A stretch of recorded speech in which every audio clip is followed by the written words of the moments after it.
morning, good morning. Pakita ko lang po sa inyo yung mga kambing dito sa harap ng ferry. Isasakyan natin papuntang town. Daming kambing. Magang magay nagutom sigurado yan. Oh. Libre. Papaitan. Taal, come here sa dik. Masarap yan, lutuin, gawing kabsa. Free kabsa. Kaya lang mga tao rito sawa na sa kambing. Dami. Mga wild goat. Mashallah, mashallah. Ways, mia. Layo ko na, nakita ko pa. Yun lang, that's all. Alright. Sakay na tayo ng ferry. Ferry papuntang town. Yan. Si kabayan. Habang natin.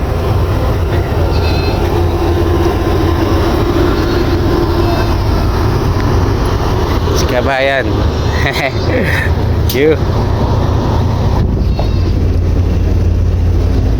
At eto nga't medyo i-fast forward ko lang po ng konti at hihiluhin ko lang po kayo. Dito nga po ulit ako tatambay sa taas. Bali na i-live ko na nga rin po ito kahapon nung ako nga po ay pabiyahe. Kaya lang medyo mahina internet ko kaya wala yung signal. Kapag dating ko nga sa taas dito kitang kita yung mga kambing dun na na-video ko po habang ako nga po pabiyahe nun or papunta ng ferry. Maganda po kasing tumambay dito pagka ako po bumibiyahe. Siyempre para sa view na rin at sa ating pagbablog. Kaya naman pagbaba ko nga po dito sa may ferry, syempre diretso na po tayo dyan sa may taxi. Bali, akala ko nga po hindi pa dumarating ando na pala sa gilid, nakatambay na kaya nasakay na po ako agad.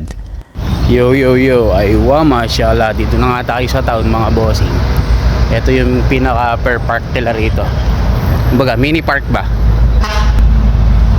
Mashallah. Nadaanan lang kasi natin yan sa pupuntahan natin na pamamalengkehan. At habang naglalakad nga po ako malapit sa aking pagmamarketan sa Babis, napansin ko po yung watawat ng Pilipinas natin. Siyempre, mabuhay po ang Pilipinas. Kahit saan talaga, maraming Pilipino. Kaya yun, shout out kay Kabayan. Alam kong mayroong Pilipino ding nagtatrabaho doon sa restaurant na yun, sa marami pong plug. At kung mapansin nyo nga po yung mga kurbating po na yan, magpe-festival po kasi dito. Bali, simula na nga po yun. At ang pinaka-celebrating po nila ay August 3, 4, and 5. Sabi po ng mga kabayan na nakausap ko nga po dito po sa Tortola sa British Virgin Island. At holiday nga po ng mga araw na yon ng August 3, 4, and 5. At eto nga habang nalakad ako, nakita ko itong mga parang pinakabaratilyo po nila. Ayan, $10 and $20. Ganyan ang mga presyuhan po dito. Kumbaga, para bang mga tiyanggi-tiyanggi po style. Pero mga brand new po yun. Wala po kasi kung napapansin dito na ukayan Kasi kung merong ukay-ukay dito, malamang na i-vlog ko na. At kung meron man ukayan, paki-comment naman dito sa aking vlog mga kabayan. Yung mga kabayan nating nandito sa Tortola. Comment nyo naman para sa susunod, yun ang puntahan natin. Alright. At eto nga po, malapit na ako sa Babis na shortcut tayo dito sa ginagawang building. At nakuha na nga po ako ng cart para pagdating ko nga po dito sa loob, isasalpak ko na lang yung aking mga bibilin po. At nilabas ko na rin po yung aking listahan. At una nga pong nasa listahan ko itong chicken manok. At ang sinunod na nga po natin dyan mga bossing, itong pork mamoy. Kaya lang, naalala ko, meron pa pala akong stock doon na pork mamoy. Kaya hindi na po ako nakuha. Ito na lang pong rice. Paubos na rin po kasi yung aking stock. Kaya nga po, ito na po ang aking kinuha. Bali, nasa 50 pounds nga po itong kinuha kong rice. Siguro convert natin sa kilo, nasa 22 kilos. Correct me if I'm wrong mga bossing. Rice is life nga di wow.